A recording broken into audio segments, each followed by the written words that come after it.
England 0, USA 0 in the second game of Group B of the 2022 Qatar World Cup. That was crushingly dull, crushingly boring, and frustratingly, crushingly predictable. Classic Gareth Southgate football. Maybe this is enough. I don't get it. Maybe it is. But personally, as a football fan, as a City fan, as a general understander of quality that we've got, it just feels very difficult to watch England be this dull and this boring. That wasn't a good night. I'm sure the US City fans are very happy watching this. But for me, as an Englishman, as a Manchester City fan, I've got one very big question. Where was Philip Walter Foden on a night like tonight? It's crying out to be asked, and it's crying out to be answered. Someone please do that for me. Straight after you've downloaded OneFootball, please do check out this wonderful app for the big price of absolutely nothing. All the World Cup goals are there. If you don't mind no-nos, of course, there will be some goals on that app, I promise you. And of course, all the breaking news and stories from across the World Cup. And not just that, you can get all your Manchester City information, stats and updates as the January transfer window heads in, and of course, when the Premier League returns. Help support the channel. Download OneFootball right now. It's a damn sight better than that game was, I promise you. Do it. Click the link in the description right now. What are you waiting for? Go and do it. So yeah, that game is over, and to be honest, that was really dull. Let me know down in the comments what you think of it. Please do hit a like on this video as well, and subscribe if you like this World Cup content. It makes me keep making more. To me, the overall story was once again of just how it felt like Southgate's conservative nature hold back a really talented generation of England players. I know people will turn around and go, it's not about a performance always. But to me personally, I think sometimes it is about performance, because England looked so alive against Iran. I know it was just Iran, but they looked so alive and full of conviction, full of ideas and energy. And what better way to remove all that goodwill and energy than a dull, conservative, negative, scared performance against an organised, functional, decent, but not really spectacular USA side. I'm not trying to play down the USA here, by the way. I was particularly impressed with Tyler Adams, Musa, McKennie in midfield. That was a really energetic performance. Anthony Robertson was very good at left back, having a good season at Fulham. Of course, as well, Fulham's captain, Ream, very good there. I was impressed with them. I thought they were good. Pulisic had one of the best chances of the game with a long-range effort off the crossbar. I was impressed with the USA, but I'm looking at this from the England perspective, and once again, as a Manchester City fan, and I get so tired of seeing such a talented bunch of players just given so little freedom to express themselves. I mean, we could all see that things weren't going particularly well, and we can all see as well that this group, it's not precariously balanced as such, but why give Wales a little bit of hope, you know? Why give them any hope at all going into this game? Why not go out? Why not try and get this group sealed already? But now we're not doing that. We've drawn 0-0 in a performance that simply just wasn't good enough. And I'm a firm believer that winning breeds winning. Goals and creativity at this tournament, they are everything. If you carry that momentum into the second group stage and so on, the knockout stages out of the group stage, your team gets up for it. They get passionate. They get fiery. They start to believe that we can win it. You're telling me that England players right now believe that they can win the World Cup? Maybe they couldn't in the first place, but they certainly won't believe that they can after they just dropped a stinker against the USA. And to me, that comes from the leadership. A man that was, basically his career was defined by failure with that penalty miss. And a man who's been scared in public ever since then. A good man, a decent man, but a fucking boring man, if we're being totally honest. And maybe I'm being over harsh here, but I just get tired of seeing such gifted players been led by such a dull manager. I want England to go for it, man. I'd rather die trying than fail being boring and dull. And it's just so painful to watch, man. It's not a talent issue. It really isn't. I agree with Paul in the comments, and maybe I was a bit cruel there, Metaliton. Maybe I was a bit cruel with defined by failure, but it's sort of true. That is his career. A man who had a fucking paper bag over his head after in a Pizza Hut advert after he missed the penalty. That was what Gareth Southgate was known for, and he seems like a nice guy, but nice guys don't win your fucking trophies like this. You've got to be aggressive, you've got to be passionate, you've got to get the players going, you've got to get them going for it, man, inspiring a nation. You've got to get people scared of us. You've got to do that, and it's just not good enough watching this, man. Watching England be so poor. And of course, as a City fan, the big question, where was Phil Foden? Look, that game was crying out for a little bit of magic, some spark, some impetus, some energy, some drive, maybe some of that mercurial talent that we know Phil Foden's got. Put him at a number 10 role ahead of the two holding midfielders. Let him turn and run at people. Let him be the creative force that he knows he is. I don't mind Mason Mount. I think he's a decent player, and at times when Chelsea are playing well and he's used well, he's a very good player. But at times like today, He was dull, crushingly dull, a boring cog in a boring machine, man. Like, genuinely. And to me, that's not what you need. You don't win fucking World Cups with people like Mason Mount. I don't mean that disrespectfully. You just don't, in my opinion. Like, Phil Foden is that magic, that edge, that big game player. You have the people like your Declan Rice behind them to give the platform. Henderson, for fuck's sake. People like them are the platform for people like Phil Foden to do the magic. Is it any coincidence that Brazil have always lit this tournament up so much when you've got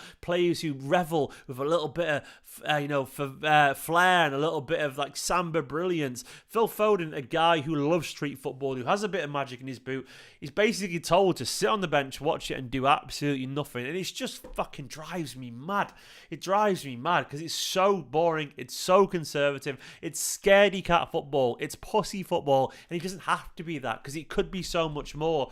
My biggest issue is that there's nothing wrong with a draw, but it's the manner of a draw. It's like it sucked momentum, and I just get so bored of it. And maybe I'm being a bit cruel here. Maybe I'm overreacting, but look, I don't think I am. I think it's a very common thing, and England won't win anything under Southgate. And if they do, I'm an idiot, and I'll apologise. I'll do a video apologising. But it just doesn't seem that way.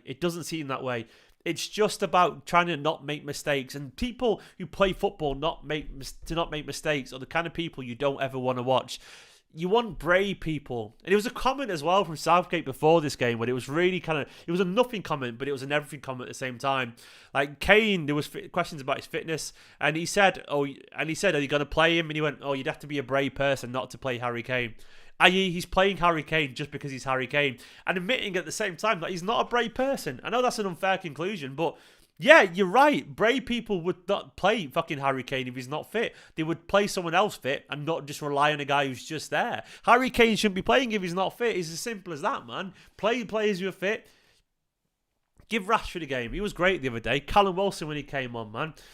Saka and Bellingham didn't play on it today. They didn't play well today. Jamkev, I agree. I don't think anyone really played well today. Declan Rice, Sterling had a stinker. I love Raz at points. Saka had a stinker.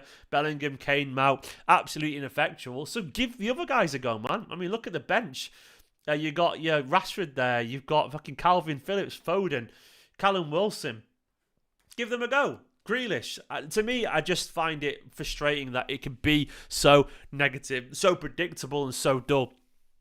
Because England have got a great chance with this team to do something interesting. And honestly, I would rather go out playing good football, knowing that we went at it, and not just trying to unmistake our way through it, not trying to creep through these group stages. Give these players what they want to be. They want to play football with their chest out, with the Three Lions being sung by the fans. They want to play football the positive way. You can tell this is a team full of winners. It is. So let them be winners, you know. Mason say Southgate broke Stephen. I guess I get bored because I watch City play football where they try and control the game and be aggressive. And he has frustrated me. I mean, I'm going to look at the stats over here now. Here we go. So this is the stats, and with all due respect to the US, look, they've had more chances. They had better XG as well, better expected goals. The US, fair play to them. Look, 10 shots to England's 8. England had 56% possession. So they actually, at half time, England had more possession than that, 61%. It's dropped down. So the USA had more possession in the second half than England, which is sort of embarrassing, actually. No due respect to the USA, but England were poor in the first half and got worse. I mean, the USA are good players. Once again, you've got a guy playing in Turkey there, right? You've got Tim Weah, who's got obviously PSG, Celtic experience. You've got now alone in Lille, Pulisic, Chelsea, Musa, Valencia, Tyler Adams, Premier League, Leeds, McKennie, Juventus, Robertson, Fulham, MLS there, then Barcelona, AC Milan, Turner, Arsenal. It's a good bunch of players. I'm not questioning the USA's pedigree, but England, you've got a La Liga winner there. You've got a multiple Premier League winner in Stones. Maguire is Harry Maguire. But he plays for United. Sure, plays for United. Bellingham, Dortmund, Rice, West Ham, Arsenal, top of the table there. Sterling, multiple Premier League winner. A Champions League winner. Harry Kane, one of the greatest goal scorers in the Premier League's history. It should be so much better, but it isn't. And that's what bugs me, man. It bugs me. It was a disrespectful comment to the USA, but it's just a matter of fact. With all due respect to the USA, they are not England in terms of the pedigree. They're just not. And that's just a fact. It's a fact. You can get upset by that, but it's literally a fact. And like, I know it was a good performance from the USA, but it was a bad performance by England. And I want England to be better, and I want Foden to play, and I want England to run at people and create chances. Just it's dull. It's dull, and it's frustrating, and it's predictable, and it gets you fucking nowhere waiting for the other team to make mistakes. Show a little fucking spirit, man. This is a passionate country, England. We play best. We do it best when we believe, and the fans are going behind it. Sean Luke with a super chat, thank you so much, says, hey Stephen, pick up the great content, thank you. I like the USA mainly because of great music like REM. By the way, that's Ruben's initials, Ruben Elton McInerney, great initials. Don't know if you don't like them. Yeah, of course, this is me in the spotlight, losing my religion. Everybody hurts sometimes. Right now, there we go. But also their team is starting to get good. Hard looking England not winning. No, the USA were good. They were good. I'm commenting from an England fan's perspective, but you know, they were good, and you're right, man. Great band as well, REM. Thank you so much, Sean Luke. But to me, like, I want England to be better. I want them to be better than that. I want them to be better than that. England can be better than that. Now, of course, the Wales game's coming up. They've got to beat Wales now. They have to beat Wales. It isn't good enough to, you know, scrape through a game like this. It isn't good enough to expect this. I think we have to be demanding. We have to be critical because it has to be more. Kevin Sterling saying USA boss midfield, and they did. In that second half in particular, Kevin, I agree. Weston McKennie's got Premier League written all over him. Musa, a really good young player. Tyler Adams, of course, done well at Leeds. Absolutely, mate, I can't disagree. Fair play to them. Right, anyway. That's my thoughts on this game. It's going to be fascinating to see how it goes. I've got a takeaway waiting downstairs for me, so I'm going to leave it there. Thanks for watching. Like, subscribe, download OneFootball. Come on, England, be better. Well done, the USA. Boo to Gareth Southgate. Where was Phil Foden? Give him a go. He's mercurial, he's brilliant, and he gets it. Bye-bye. Subscribe.